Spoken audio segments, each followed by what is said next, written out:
أعوذ بالله من الشيطان الرجيم.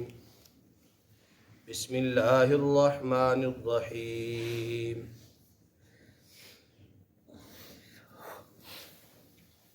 فعسى ربي أن يؤتيني خيرا من جنتكم. مجھے معلوم ہے، امید ہے کہ میرا رب مجھے عطا کر دے گا تیرے باغ سے اچھا باغ. وَيُرْسِلَ عَلَيْهَا حُسْبَانًا مِّنَ السَّمَاءِ، اور بھیج دے گا تیرے باغ پر آسمان سے کوئی آفت. فَتُصْبِحَ صَعِيدًا زَلَقًا، جس سے وہ باغ دفعتاً ایک صاف میدان ہو کر رہ جائے گا. او یصبح ماؤها غورا، یا اس کا پانی بالکل زمین کے اندر چلا جائے. فلن تستطيع له طلبا، پھر تو اس کی کوشش بھی نہ کر سکے. کل کے درس میں اللہ تعالیٰ نے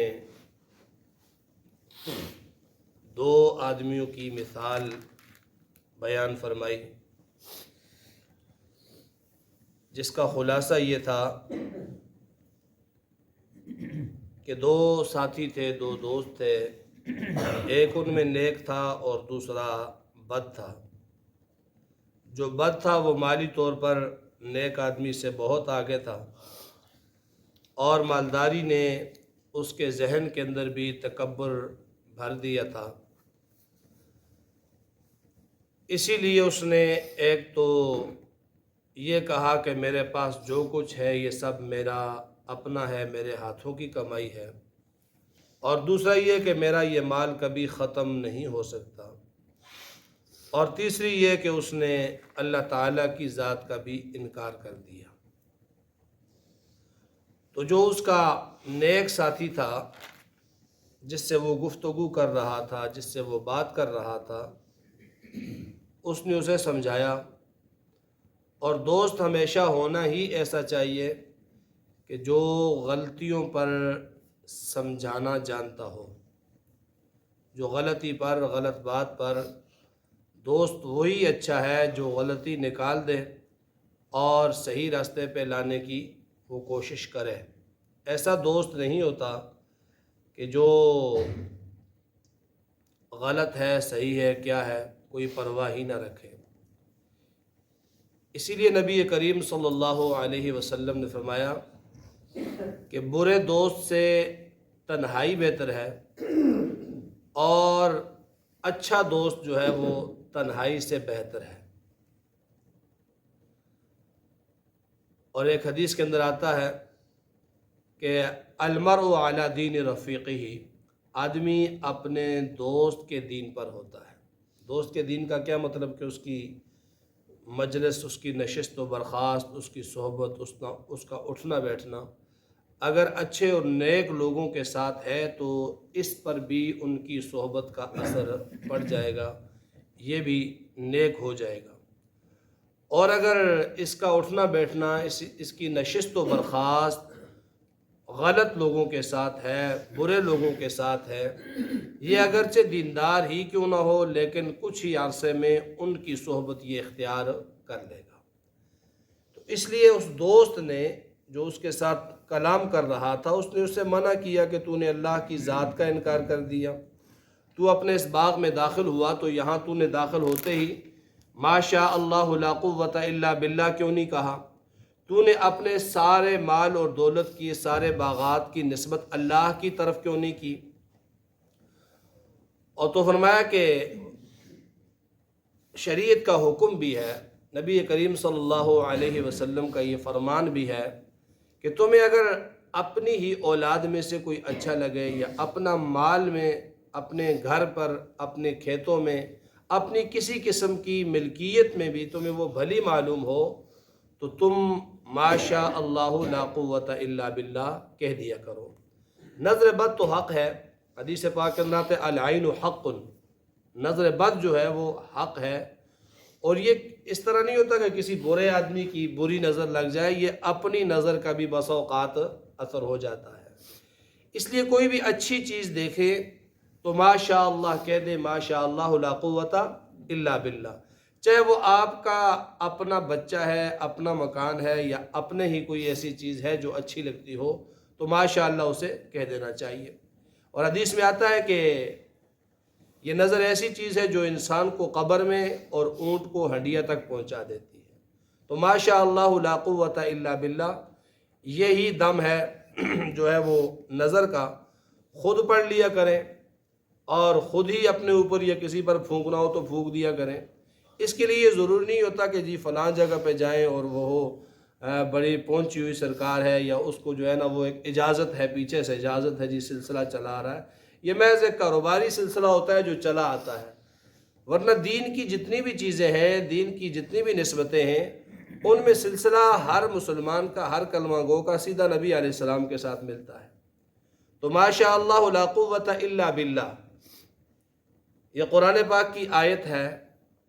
تو یہ اگر آپ پڑھ کر پھونکتے ہیں تو اس کے لیے ضروری نہیں ہے کہ آپ کسی مخصوص خاندان میں سے ہوں، آپ کی کوئی شاہ کے خاندان میں سے ہوں، یا آپ کسی میاں کے خاندان میں سے ہوں، یا آپ کسی اور ایسی نسل میں سے ہوں کہ جن کے پچھلے سالوں کا یہ کاروبار تھا کہ دم درود پر ہی ان کا گھر کا خرچہ چلتا تھا۔ ایسا بالکل بھی نہیں ہے، اس چیز کو ذہن سے نکال دیں۔ آپ کوئی بھی قرآن پاک کی آیت پڑھتے ہیں اور پڑھ کر اس کا دم کر لیتے ہیں تو اس کا اثر ہو جائے گا، اس سے فائدہ ہو جائے گا، چاہے پڑھنے والا کوئی بھی کیوں نہ ہو، شرط یہ ہے کہ وہ مسلمان ہو۔ تو فرمایا کہ تو نے کیوں نہ کہا ماشاء اللہ لا قوت الا باللہ، یہ تو کہہ دیتا تو تیرے یہ جو کفریہ جملے ہیں یہ ادا نہ ہوتے۔ فرمایا ان ترانی انا اقل منک مالا و ولدا، تو نے جو مجھے مال اور اولاد میں کمی کا طعنہ دیا ہے کہ میرا مال زیادہ ہے، تیرا مال کم ہے، میری اولاد زیادہ ہے، تیری اولاد کم ہے، تو بات یہ ہے کہ عسیٰ ربی ان یؤتینی خیرا من جنتک، امید ہے مجھے کہ میرا رب اس دنیا میں تیرے اس باغ سے مجھے اچھا باغ دے دے گا۔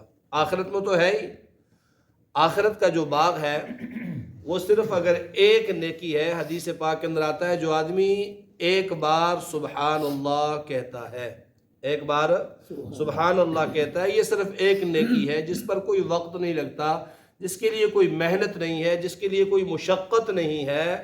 ایک بار سبحان اللہ کہتا ہے تو جنت میں اس کے لیے درخت لگ جاتا ہے، اور کتنا بڑا درخت ہوگا کہ اس کی چھاؤں کے اندر ایک عربی گھوڑا بڑے عرصے تک دوڑتا رہے تو تب بھی اس کے اختتام کو نہیں پہنچ پائے گا۔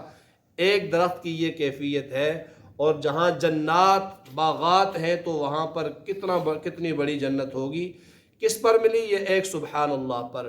اور اگر انسان اپنا سارا رخ اللہ کی طرف سیدھا کر دے، اپنے معاملات، اپنی عبادات، اپنا سارا جو ہے وہ دین کے تحت لے آئے تو اس کے لیے کتنا بڑا انعام ہوگا۔ تو آخرت کا انعام تو ہے ہی، آخرت میں باغات تو ملیں گے ہی، لیکن مجھے امید ہے کہ میرا رب مجھے دنیا میں تو اس سے زیادہ دے دے گا، وہ دینا چاہے تو اسے کوئی روک نہیں سکتا ہے۔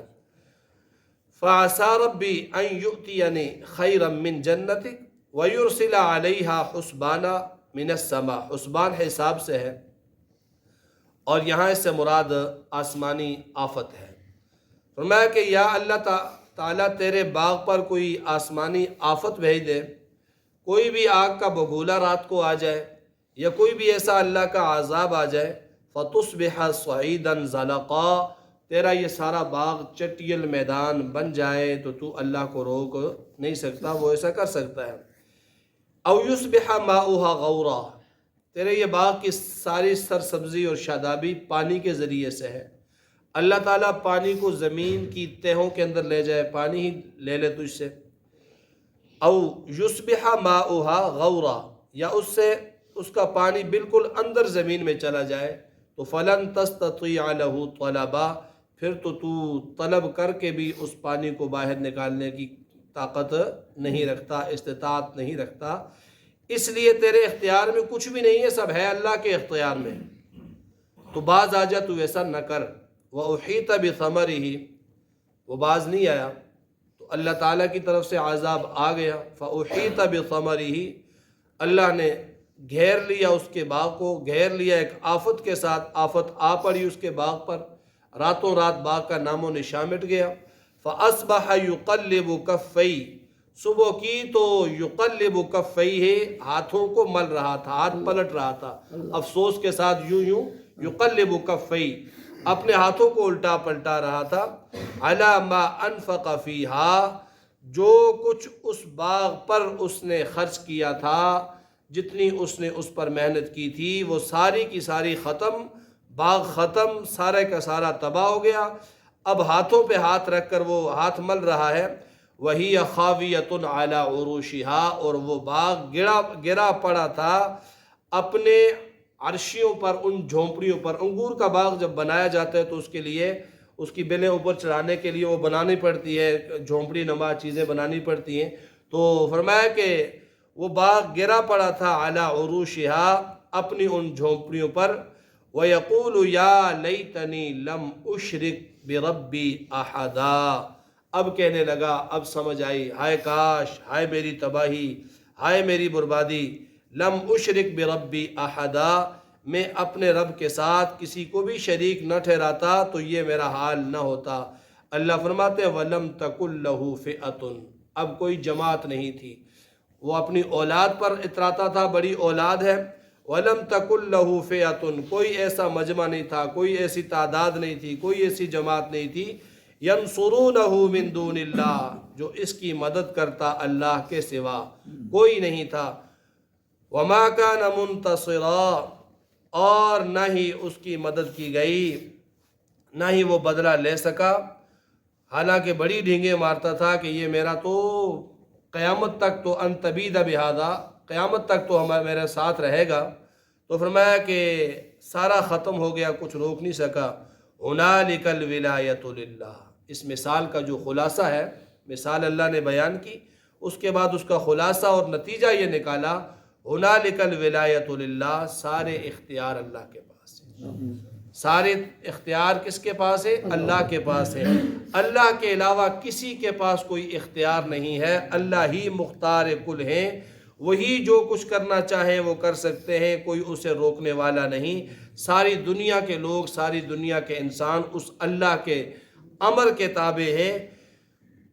ولایت حقیقی وہ اللہ کی ہے۔ ہوا خیر ثواباً، اس کا ثواب سب سے اچھا ہے، وخیر عقبیٰ، اور اس کا نتیجہ سب سے اچھا ہے۔